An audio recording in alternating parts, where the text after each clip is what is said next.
ನಮಸ್ಕಾರ ವೀಕ್ಷಕರೇ. ವಿಧಿ ಯಾವಾಗ ಯಾರಿಗೆ ಏನು ಮಾಡುತ್ತೆ ಇದನ್ನು ಊಹಿಸಲು ಯಾರಿಂದಲೂ ಸಾಧ್ಯವಿಲ್ಲ. ಆದರೆ ವಿಧಿ ಆಡಿಸುವ ಆಟವನ್ನು ಆಡಲು ನಾವು ಸದಾ ಸಿದ್ಧರಿರಬೇಕು. ಈ ಆಟದಲ್ಲಿ ಗೆಲ್ಲಲು ಬೇಕು ಉತ್ತಮ ಆರೋಗ್ಯ. ಉತ್ತಮ ಆರೋಗ್ಯ ಹೇಗೆ ಸಿಗುತ್ತೆ? ಆಯುರ್ವೇದದ ಸಲಹೆಯಿಂದ. ಆಯುರ್ವೇದದ ಸಲಹೆಯನ್ನು ಪಡೆಯೋದು ಹೇಗೆ? ಅದಕ್ಕಾಗಿಯೇ ಇದೆ ನಮ್ಮ ನಿಮ್ಮೆಲ್ಲರ ಮೆಚ್ಚಿನ ಆಯುರ್ವೇದಂ ವಹಾಮ್ಯಹಂ ಕಾರ್ಯಕ್ರಮ. ಹಾಗಾದ್ರೆ ಬನ್ನಿ ಸ್ನೇಹಿತರೆ, ತಡ ಯಾಕೆ ಇಂದಿನ ಕಾರ್ಯಕ್ರಮನ ಶುರು ಮಾಡೋಣ. ಆದರ್ಶ ಅವರೇ ನಮಸ್ಕಾರ. ನಮಸ್ಕಾರ. ನಮ್ಮ ಆಯುರ್ವೇದಂ ವಹಾಮ್ಯಹಂ ಕಾರ್ಯಕ್ರಮಕ್ಕೆ ಪ್ರೀತಿಯ ಸ್ವಾಗತ. ಧನ್ಯವಾದ.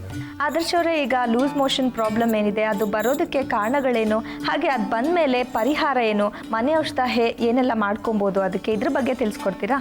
ಈ ಬೇದಿ ಅನ್ನೋ ಒಂದು ಕಾಯಿಲೆ ಇದು ಸರ್ವಸಾಮಾನ್ಯವಾಗಿ ಎಲ್ಲರಿಗಲ್ಲೂ ಒಂದು ಚಿಕ್ಕ ಮಕ್ಕಳಿಂದ ಹಿಡಿದು ವಯಸ್ಕರ ಮತ್ತು ವೃದ್ಧರಲ್ಲಿ ಕಂಡುಬರುವಂಥ ಒಂದು ಕಾಯಿಲೆ. ಇದು ಏನಪ್ಪಾ ಅಂತಂದ್ರೆ, ನಾವು ತೆಗೆದುಕೊಳ್ಳುವಂಥ ಆಹಾರ ಬಹಳ ಮುಖ್ಯವಾದಂಥದ್ದು. ನಾವು ಯಾವಾಗ ಈ ಆಹಾರ ಪದ್ಧತಿಯನ್ನು ಸರಿಪಡಿಸ್ಕೊಳ್ಳೋದಿಲ್ಲ, ಆ ಸಮಯದಲ್ಲಿ ಈ ಒಂದು ಬೇದಿ ಕಾಣಿಸ್ಕೊಳ್ಳುತ್ತೆ. ನಾವು ಹೆಚ್ಚಾಗಿ ಆಹಾರವನ್ನು ಸೇವಿಸೋದು, ಹೆಚ್ಚು ಎಣ್ಣೆಯುಕ್ತ ಆಹಾರವನ್ನು ಸೇವಿಸೋದು, ಹೆಚ್ಚು ಮಸಾಲೆ ಹಾಗೂ ಖಾರಯುಕ್ತ ಆಹಾರವನ್ನು ಸೇವಿಸೋದ್ರಿಂದ ಈ ಒಂದು ತೊಂದರೆ ಕಂಡುಬರುತ್ತೆ. ಮತ್ತು ಇದನ್ನು ಬಂದಾಗ ನಾವು ಯಾವ ರೀತಿ ಆಹಾರವನ್ನು ಸೇವಿಸಬೇಕು ಅದು ಬಹಳ ಮುಖ್ಯವಾದಂಥದ್ದು. ಈ ಬೇದಿ ಬಂದಾಗ ಮೊದಲಿಗೆ ನೀವು ಮೊಸರಿನಲ್ಲಿ ಒಂದು ಚಿಟಿಕೆಯಷ್ಟು ಉಪ್ಪು, ಒಂದು ಚಿಟಿಕೆಯಷ್ಟು ಸಕ್ಕರೆಯನ್ನು ಹಾಕಿಬಿಟ್ಟು ನೀವು ಸೇವನೆಯನ್ನು ಮಾಡಬೇಕು. ಇದು ಸಂಪೂರ್ಣವಾಗಿ ಇದನ್ನು ನಿಲ್ಲಿಸಬೇಕು ಅಂತ ಹೇಳಿದರೆ ನೀವು 2 ರಿಂದ 3 ಬಾರಿ ದಿವಸಕ್ಕೆ ನೀವು ತಗೊಳ್ಬೇಕಾಗತ್ತೆ. ಮತ್ತು ಅದಲ್ಲದೆ ನಾವು ತೆಗೆದುಕೊಳ್ಳುವಂಥ ಆಹಾರ ಬಹಳ ಮುಖ್ಯವಾದಂಥದ್ದು. ಹೆಚ್ಚು ಆಹಾರವನ್ನು, ಈ ಒಂದು ಬೇದಿ ಆದಾಗ ಹೆಚ್ಚು ಆಹಾರವನ್ನು ನಾವು ತೆಗೆದುಕೊಳ್ಳೋದು ಒಳಿತಲ್ಲ ಅಂತೇಳಿ ಹೇಳ್ಬೋದು. ಈ ಒಂದು ಸಮಯದಲ್ಲಿ ನೀವು ಆದಷ್ಟು ಮೊಸರನ್ನ ಮಾಡಿ ತಿನ್ನುವಂಥದ್ದು, ಮತ್ತು ಅದಲ್ಲದೆ ಹೆಚ್ಚು ಮಸಾಲೆಯನ್ನು ಹಾಕಿದಂಥ ಆಹಾರಗಳನ್ನು ಸಂಪೂರ್ಣವಾಗಿ ತ್ಯಜಿಸಬೇಕು. ಮಾಂಸಾಹಾರಿಗಳಾಗಿದ್ರೆ ಸಂಪೂರ್ಣವಾಗಿ ಮಾಂಸಾಹಾರವನ್ನು ಬಿಡಬೇಕು ಅಂತೇಳಿ ಹೇಳ್ತೀನಿ. ಮತ್ತು ಅದಲ್ಲದೆ ನೀವು ಆದಷ್ಟು ಸಿಟ್ರಸ್ ಜ್ಯೂಸಸ್ ಅಂತಂದರೆ ಆರೆಂಜ್ ಮತ್ತು ಈ ಪೈನಾಪಲ್ ಆಗಿರ್ಬೋದು, ಆರೆಂಜ್ ಆಗಿರ್ಬೋದು, ಅಥವಾ ಮೋಸಂಬಿ ತುಂಬ ಉತ್ತಮವಾದಂಥ ಫಲಿತಾಂಶವನ್ನು ತಂದುಕೊಡುತ್ತೆ. ಅದಲ್ಲದೆ ಬೇದಿ ಆದಾಗ ಈ ದಾಳಿಂಬೆ ಹಣ್ಣಿನ ಸೇವನೆ, ದಾಳಿಂಬೆ ಹಣ್ಣಿನ ರಸ ತುಂಬ ಉಪಯುಕ್ತವಾದಂಥದ್ದು. ಆದಷ್ಟು ಇದಕ್ಕೆ ಹೆಚ್ಚು ಒತ್ತನ್ನು ಕೊಟ್ಟು ನೀವು ಈ ರೀತಿಯ ಆಹಾರ ಪದ್ಧತಿಯನ್ನು ಅಳವಡಿಸ್ಕೊಂಡು ಬಂದರೆ ತುಂಬ ಒಳ್ಳೆಯ ರೀತಿಯ ಒಂದು ಫಲಿತಾಂಶವನ್ನು ನೀವು ಪಡಿಬಹುದು. ಈಗ ನಾವು ಈ ಬೇದಿ ಆಗೋದಕ್ಕೆ ಕೆಲವೊಂದು ಕಾರಣಗಳಿದೆ. ಅದು ಯಾವ ಕಾರಣಗಳಪ್ಪ ಅಂತಂದರೆ, ನಾವು ಹೆಚ್ಚಾಗಿ ಆಯಾಸಗೊಂಡಾಗ, ಹೆಚ್ಚು ನಿದ್ದೆಯನ್ನು ಗೆಟ್ಟಾಗ, ನಮಗೆ ಅಜೀರ್ಣವಾದಾಗ, ಮತ್ತು ಹೆಚ್ಚು ನಾವು ಟ್ರಾವೆಲ್ ಮಾಡಿ ಬಂದಾಗ ಈ ಒಂದು ತೊಂದರೆ ಕಂಡುಬರುತ್ತೆ. ಮತ್ತು ಫುಡ್ ಪಾಯ್ಸನಿಂಗ್ ಅಂತ ನಾವೇನು ಹೇಳ್ತೀವಿ, ಕೆಲವೊಂದು ವಿಷಪೂರಿತ ಆಹಾರವನ್ನು ನಾವು ಸೇವಿಸಿದಾಗ ಈ ಒಂದು ತೊಂದರೆ ಉದ್ಭವಿಸುತ್ತದೆ. ಇನ್ನೊಂದು ಮುಖ್ಯವಾದಂಥ ಔಷಧಿಯನ್ನು ನಾನು ಹೇಳಕ್ಕೆ ಇಷ್ಟಪಡ್ತೀನಿ. ಇದು ಔಷಧಿ ಅಲ್ಲ, ಇದೊಂದು ಪೇಯ ಅಂತಲೇ ಹೇಳ್ಬೋದು. ಈಗ ನಿಮಗೆ ಬೇದಿ ಆದಾಗ ನೀವು ಆದಷ್ಟು ಬೇಗ ಇದರಿಂದ ಉಪಶಮನವನ್ನು ಪಡಿಬೇಕು ಅಂತ ಹೇಳಿದರೆ, ಈ ಎಳ್ನೀರಿಗೆ ಒಂದು ಚಿಟಿಕೆಯಷ್ಟು ಸಕ್ಕರೆ ಮತ್ತು ಒಂದು ಚಿಟಿಕೆಯಷ್ಟು ಉಪ್ಪನ್ನು ಹಾಕಿಬಿಟ್ಟು ನೀವು ಎಳ್ನೀರನ್ನು ದಿವಸಕ್ಕೆ 3 ಬಾರಿ ತೆಗೆದುಕೊಂಡ್ರೆ ಈ ಒಂದು ಸಮಸ್ಯೆ ಸಂಪೂರ್ಣವಾಗಿ ಹೋಗುತ್ತೆ ಮತ್ತು ಯಾವುದೇ ರೀತಿಯ ಗ್ಯಾಸ್ಟ್ರಿಕ್ ಟ್ರಬಲ್ ನಿಮಗಿರೋದಿಲ್ಲ. ಆದಷ್ಟು ಮಲಗುವಕ್ಕಿಂತ ಮುಂಚೆ ನೀವು 2 ಎಲೆ ತುಳಸಿ ಎಲೆ ಮತ್ತು 3 ಪುದೀನ ಎಲೆಗಳನ್ನು ಮಿಶ್ರಣಗೊಂಡಂಥ ಮತ್ತು 2 ಲವಂಗವನ್ನು ಬೆರೆಸಿದಂಥ ಇದನ್ನು ನೀವು 3 ಜಜ್ಜಿ ಅದನ್ನು ಬಾಯಲ್ಲಿಟ್ಟುಕೊಂಡು ಒಂದು 5 ನಿಮಿಷಗಳ ಕಾಲ ನೀವು ಅದನ್ನು ಹಾಗೆ ಕಚ್ಚಿ ತಿನ್ನುವಂಥ ಅಭ್ಯಾಸವನ್ನು ಮಾಡಿದರೆ ಈ ಒಂದು ಬೇದಿಗೆ ಮತ್ತು ಬೇದಿ ಆಗಲಾರ್ದಾಗೆ ನೋಡಿಕೊಳ್ಳುವಂಥ ಕೆಲಸ ಈ 2 ತುಳಸಿ ಎಲೆ ಮತ್ತು ಪುದೀನ ಮಾಡುತ್ತೆ. ಮತ್ತು ಅದಲ್ಲದೆ ವಾಮಿಟಿಂಗ್ ಸೆನ್ಸೇಷನ್ ಈ ಲವಂಗ ಕಂಟ್ರೋಲ್ ತರುತ್ತೆ ಅಂತೇಳಿ ಹೇಳ್ಬೋದು. ಆದಷ್ಟು ಈ ಬೇದಿ ಎಂಬ ಸಮಸ್ಯೆಗೆ ಪರಿಹಾರವನ್ನು ಕಂಡುಕೊಡಿ. ಬನ್ನಿ ವೀಕ್ಷಕರೇ, ಇವತ್ತಿನ ದಿವಸ ನಾವು ಈ ಬೇದಿ ಸಮಸ್ಯೆಗೆ ಒಂದು ಮದ್ದನ್ನು ತಯಾರಿಸ್ತಾ ಇದ್ದೀವಿ. ಅದಕ್ಕೆ ಬೇಕಾಗಿರುವಂಥ ಸಾಮಗ್ರಿಗಳು ಏನಂತ ಹೇಳಿ ನೋಟ್ ಮಾಡ್ಕೊಳ್ಳಿ. ತುಳಸಿ ಎಲೆ, ಜೇನುತುಪ್ಪ, ಹಸಿ ಶುಂಠಿ, ದಾಳಿಂಬೆ ಹಾಗೂ ಮೊಸರು ಮತ್ತು ಪುದೀನ, ಇಷ್ಟು ಇದಕ್ಕೆ ಬೇಕಾಗಿರುವಂಥ ಇಂಗ್ರೀಡಿಯೆಂಟ್. ಈಗ ಇದನ್ನು ಮಾಡೋದು ಹೇಗೆ ಅಂತೇಳಿ ತೋರಿಸ್ಕೊಡ್ತೀನಿ. ಮೊದಲಿಗೆ ತುಳಸಿ ಎಲೆ, ಪುದೀನ ಮತ್ತು ಹಸಿ ಶುಂಠಿ ಹಾಗೂ ಈ ದಾಳಿಂಬೆಯನ್ನು, ಅರ್ಧ ಭಾಗ ದಾಳಿಂಬೆಯನ್ನು ನಾವು ಕಟ್ ಮಾಡಿಕೊಂಡು ಅದನ್ನು ನಾವು ಜಜ್ಕೊಳ್ಬೇಕಾಗತ್ತೆ. ಉಳಿದ ಅರ್ಧ ಭಾಗವನ್ನು ಹಾಗೇನು ನಾವು ಬೆರೆಸಿ ಅದನ್ನು ಮೊಸರಿಗೆ ಹಾಕ್ಕೊಂಡು ಸೇವಿಸಬೇಕಾಗುತ್ತೆ. ಈಗ ಫಸ್ಟಿಗೆ ತೋರಿಸ್ಕೊಡ್ತೀನಿ ಹೇಗೆ ಮಾಡೋದು ಅಂತ ಹೇಳಿ. ಪುಟಾಣಿಯನ್ನು ಕೊಡಿ. 1/4 ಚಮಚದಷ್ಟು ಶುಂಠಿ. ಈಗ ನಾವು ತೆಗೆದುಕೊಂಡಷ್ಟು ಅರ್ಧ ಭಾಗದಷ್ಟು ದಾಳಿಂಬೆಯ ಬೀಜವನ್ನು ನಾವು ಇಲ್ಲಿ ಹಾಕ್ತಾ ಇದ್ದೀವಿ. 3 ರಿಂದ 4 ಪುದೀನ ಎಲೆಗಳು, ಹಾಗೂ 3ರಿಂದ 4 ತುಳಸಿ ಎಲೆಗಳನ್ನು ಹಾಕ್ಕೊಳ್ಬೇಕು.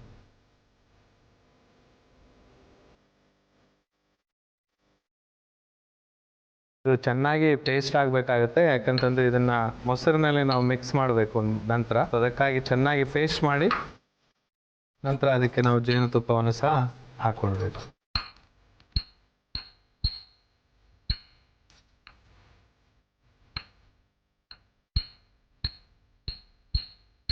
ಈ ದಾಳಿಂಬೆ ಹಣ್ಣನ್ನು ಸೇವಿಸೋದ್ರಿಂದ ಈ ಬೇದಿ ಅಂತೂ ಸರ್ವೇ ಸಾಮಾನ್ಯವಾಗಿ ಬರುವಂಥ ಬೇದಿ ಕೂಡ ನಿಂತು ಹೋಗುತ್ತೆ. ಮತ್ತು ಅದಲ್ಲದೆ ಈ ಒಂದು ಹೃದ್ರೋಗಿಗಳಿಗೆ ಈ ದಾಳಿಂಬೆ ಹಣ್ಣು ತುಂಬ ಉಪಯುಕ್ತವಾದಂಥದ್ದು.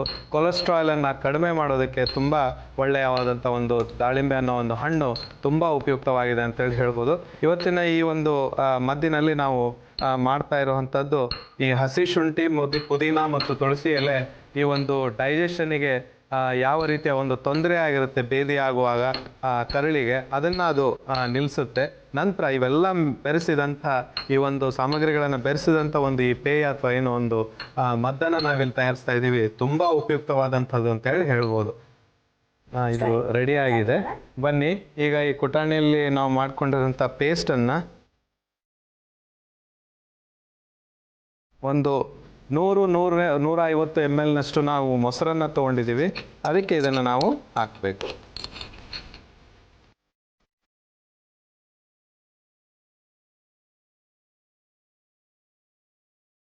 ನಂತರ ಇದಕ್ಕೆ ಅರ್ಧ ಟೀ ಸ್ಪೂನಷ್ಟು ಅಂದರೆ ಅರ್ಧ ಚಮಚದಷ್ಟು ನಾವು ಜೇನುತುಪ್ಪವನ್ನು ಹಾಕ್ಕೊಳ್ಬೇಕು.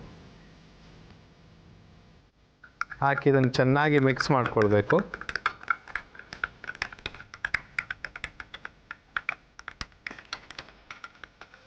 ಮತ್ತು ನಾನು ಕೊನೆಯದಾಗಿ ಹೇಳಿದ ಹಾಗೆ ಉಳಿದಂಥ ದಾಳಿಂಬೆ ಬೀಜಗಳನ್ನು ಇದಕ್ಕೆ ಹಾಕ್ತೀನಿ.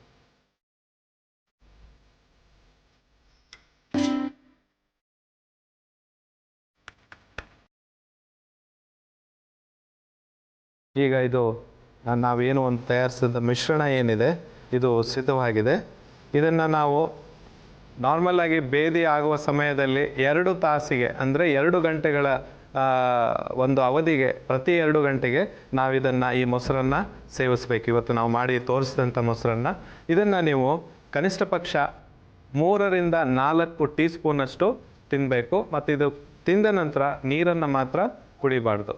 ನಂತರ ನೀವು ನೀರನ್ನು 2 ಗಂಟೆಗಳ ನಂತರ ಬೇಕಿದ್ರೆ ನೀವು ನೀರನ್ನು ಕುಡಿಬೋದು ಮತ್ತು ಆಹಾರವನ್ನು ಸೇವಿಸ್ಬೋದು. ವೀಕ್ಷಕರೇ, ಇವತ್ತು ಈ ಹಸಿ ಶುಂಠಿ, ಜೇನುತುಪ್ಪ, ದಾಳಿಂಬೆಯಿಂದ ತಯಾರಿಸಿದಂಥ ಒಂದು ಮದ್ದನ್ನು ಇವತ್ತು ಈ ಬೇದಿ ನಿಯಂತ್ರಣಕ್ಕೆ ತುಂಬ ಉಪಯುಕ್ತವಾಗಿದೆ. ಅದನ್ನು ದಯವಿಟ್ಟು ನೀವು ಮನೆಯಲ್ಲಿ ಪ್ರಯತ್ನಿಸಿ ಇದರ ಉಪಯೋಗವನ್ನು ಪಡಿಬೋದು.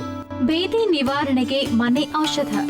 ಬೇಕಾಗುವ ಸಾಮಗ್ರಿಗಳು: ಹಸಿ ಶುಂಠಿ, ಪುದೀನ, ತುಳಸಿ ಎಲೆ, ದಾಳಿಂಬೆ ಬೀಜ, ಮೊಸರು ಮತ್ತು ಜೇನುತುಪ್ಪ. ತಯಾರಿಸುವ ವಿಧಾನ: ಕುಟಾಣಿಗೆ 1/4 ಚಮಚ ಶುಂಠಿ, ದಾಳಿಂಬೆ ಬೀಜ, ಪುದೀನ ಎಲೆಗಳು, ತುಳಸಿ ಎಲೆಗಳು ಹಾಕಿ ಜಜ್ಜಿಕೊಳ್ಳಿ. ಜಜ್ಜಿಕೊಂಡ ಮಿಶ್ರಣ ಜೇನುತುಪ್ಪವನ್ನು ಮೊಸರಿಗೆ ಹಾಕಿ ಉಳಿದ ದಾಳಿಂಬೆ ಬೀಜವನ್ನು ಮೊಸರಿಗೆ ಹಾಕಿ ಚೆನ್ನಾಗಿ ಕಲಸಿದ್ರೆ ಬೇದಿ ನಿವಾರಣೆಗೆ ಮನೆ ಔಷಧ ಸಿದ್ಧ. ವೀಕ್ಷಕರೇ, ನೋಡಿದ್ವಲ್ಲ ಈ ದಾಳಿಂಬೆ, ಹಸಿ ಶುಂಠಿ ಮತ್ತೆ ಈ ಪುದೀನ ಇವುಗಳನ್ನ ಉಪಯೋಗಿಸಿ ಬೇದಿ ಸಮಸ್ಯೆಗೆ ಒಂದು ಒಳ್ಳೆ ಮನೆ ಔಷಧ ಹೇಗೆ ತಯಾರಿಸ್ಬೋದು ಅಂತ ನೀವು ಕೂಡ ಪ್ರಯೋಗ ಮಾಡಿ ನೋಡಿ. ಸ್ನೇಹಿತರೆ, ಬನ್ನಿ ಈಗ ಈ ಲೂಸ್ ಮೋಷನ್ ಪ್ರಾಬ್ಲಮ್ಗೆ ಮತ್ತೊಂದು ಮನೆ ಔಷಧ ಹೇಗೆ ತಯಾರಿಸೋದು ಅಂತ ನೋಡೋಣ. ಇದಕ್ಕೆ ಬೇಕಾಗಿರುವಂಥ ಸಾಮಗ್ರಿಗಳು ಏನಂತ ಹೇಳಿ ನೋಟ್ ಮಾಡ್ಕೊಳ್ಳಿ. ಜಾಕಾಯಿ, ಏಲಕ್ಕಿ, ದಾಳಿಂಬೆ ಹಣ್ಣಿನ ಸಿಪ್ಪೆ ಮತ್ತು ಪಪ್ಪಾಯ ಹಣ್ಣಿನ ಪೇಸ್ಟ್, ಇಷ್ಟು ಇದಕ್ಕೆ ಬೇಕಾಗಿರುವಂಥ ಸಾಮಗ್ರಿಗಳು. ಇದನ್ನು ಮಾಡೋದು ಹೇಗೆ ಅಂತ ಹೇಳಿ ತೋರಿಸ್ಕೊಡ್ತೀನಿ. ಮೊದಲು ಕುಟಾಣಿಗೆ ಒಂದು ಸ್ವಲ್ಪ ನಾವು ಈ ಜಾಕಾಯಿಯನ್ನು ಹಾಕ್ಕೊಂಡು ಒಂದು ಪುಡಿಯಾದ ನಂತರ ಒಂದು ಚಿಟಿಕೆಯಷ್ಟು ಬರಬೇಕು ಅಷ್ಟು ನಾವು ಜಾಕಾಯಿಯನ್ನು ಹಾಕಬೇಕು. ಒಂದು 3 ಏಲಕ್ಕಿಯನ್ನು ಬೆರೆಸ್ಬೇಕು. ಸಿಪ್ಪೆ ಸಮೇತ ಅದನ್ನು ಬೆರೆಸಿ ಅದನ್ನು ನಾವು ಜಜ್ಕೊಳ್ಬೇಕು.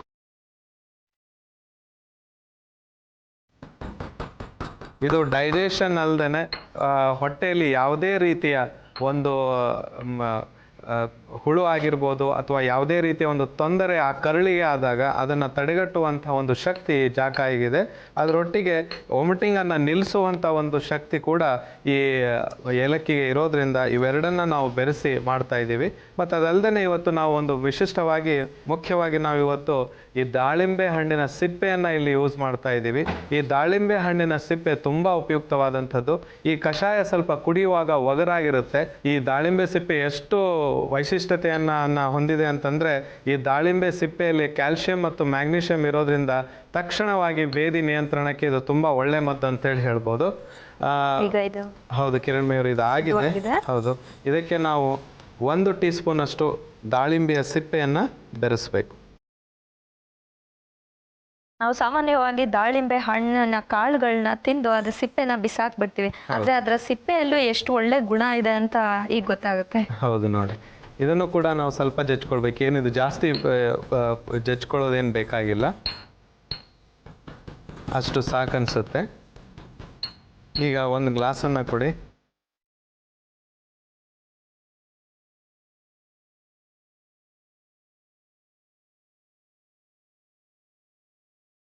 ಒಂದು ಗ್ಲಾಸಿನಷ್ಟು ನಾವು ನೀರು ಹಾಕ್ಕೊಳ್ಬೇಕು.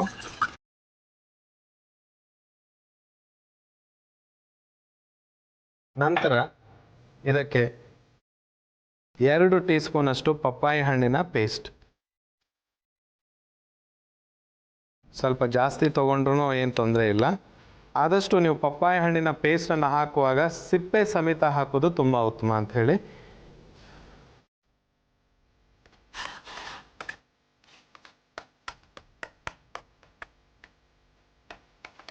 ಇದನ್ನು ಚೆನ್ನಾಗಿ ಕಲುಕಿ ನಂತರ ನಾವು ಮಾಡಿಕೊಂಡಂತಹ ಒಂದು ಹೌದು ಚೂರ್ಣ ಅಥವಾ ಮಿಶ್ರಣ ಅಂತ ಏನು ಹೇಳ್ಬೋದು, ಅದು ಸಿದ್ಧವಾಗಿದೆ. ಅದನ್ನು ಕೂಡ ಇದಕ್ಕೆ ಹಾಕ್ಕೊಳ್ಬೇಕು.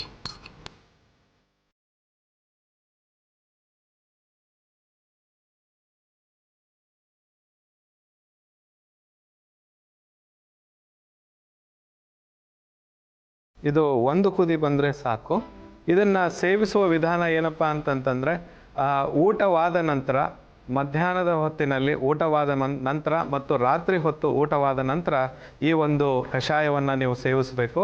ಆದಷ್ಟು 1 ಗ್ಲಾಸಿನಷ್ಟು ನೀವು ಕುಡಿಯೋದು ತುಂಬ ಉತ್ತಮ ಅಂತ ಹೇಳ್ಬೋದು. ಇದಕ್ಕೆ ನಾವು ಯಾವುದೇ ರೀತಿಯ ಸಕ್ಕರೆ ಆಗಲಿ ಅಥವಾ ಉಪ್ಪಾಗಲಿ ನಾವು ಇದಕ್ಕೆ ಬೆರೆಸ್ತಾ ಇಲ್ಲ.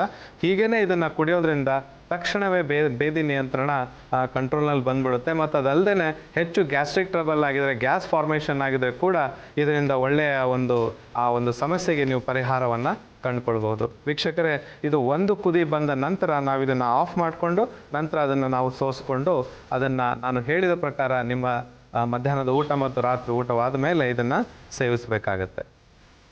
ಈಗ ಇದು 1 ಕುದಿ ಬಂದಿದೆ, ಇದನ್ನು ನಾವು ಆಫ್ ಮಾಡ್ಕೊಳ್ಳೋಣ. 1 ಗ್ಲಾಸ್ ಕೊಡಿ.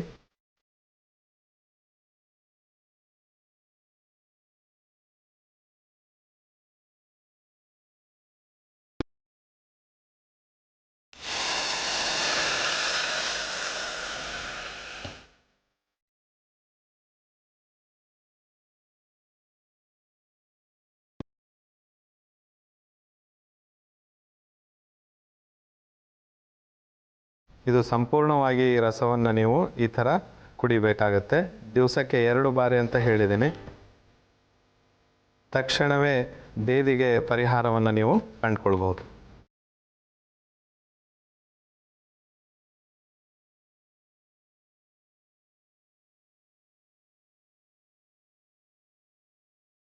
ಈಗ ಇದಕ್ಕೆ ನಾವು ದಾಳಿಂಬೆಯ ಸಿಪ್ಪೆ ಮತ್ತು ಪಪ್ಪಾಯಿ ಹಣ್ಣಿನ ಪೇಸ್ಟ್ ಹಾಗೂ ಏಲಕ್ಕಿ ಹಾಗೂ ಜಾಯಿಕಾಯಿಯನ್ನು ಪ್ರಯೋಗಿಸಿ ನಾವು ಮಾಡಿದಂಥ ಈ ಕಷಾಯ ಈಗ ಸಿದ್ಧವಾಗಿದೆ. ಭೇದಿ ನಿವಾರಣೆಗೆ ಮನೆ ಔಷಧ. ಬೇಕಾಗುವ ಸಾಮಗ್ರಿಗಳು: ಜಾಕಾಯಿ, ಏಲಕ್ಕಿ, ದಾಳಿಂಬೆ ಸಿಪ್ಪೆ ಮತ್ತು ಪಪ್ಪಾಯಿ ಪೇಸ್ಟ್. ತಯಾರಿಸುವ ವಿಧಾನ: ಗುಟಾಣಿಗೆ ಜಾಕಾಯಿ 3 ಏಲಕ್ಕಿ ಹಾಕಿ ಜಜ್ಜಿಕೊಳ್ಳಿ. ಜಜ್ಜಿಕೊಂಡ ಮಿಶ್ರಣಕ್ಕೆ ದಾಳಿಂಬೆ ಸಿಪ್ಪೆ ಹಾಕಿ ಮತ್ತೊಮ್ಮೆ ಜಜ್ಜಿಕೊಳ್ಳಿ. ನಂತರ ಪಾತ್ರೆಗೆ 1 ಲೋಟ ನೀರು, 2 ಚಮಚ ಪಪ್ಪಾಯಿ ಪೇಸ್ಟ್ ಹಾಕಿ ಕಲಸಿದ ನಂತರ ಜಜ್ಜಿಕೊಂಡ ಮಿಶ್ರಣ ಹಾಕಿ ಕಲಸಿ 1 ಕುದಿ ಕುದಿಸಿ ಲೋಟದೊಳಗೆ ಶೋಧಿಸಿಕೊಂಡ್ರೆ ಭೇದಿ ನಿವಾರಣೆಗೆ ಮನೆ ಔಷಧ ಸಿದ್ಧ.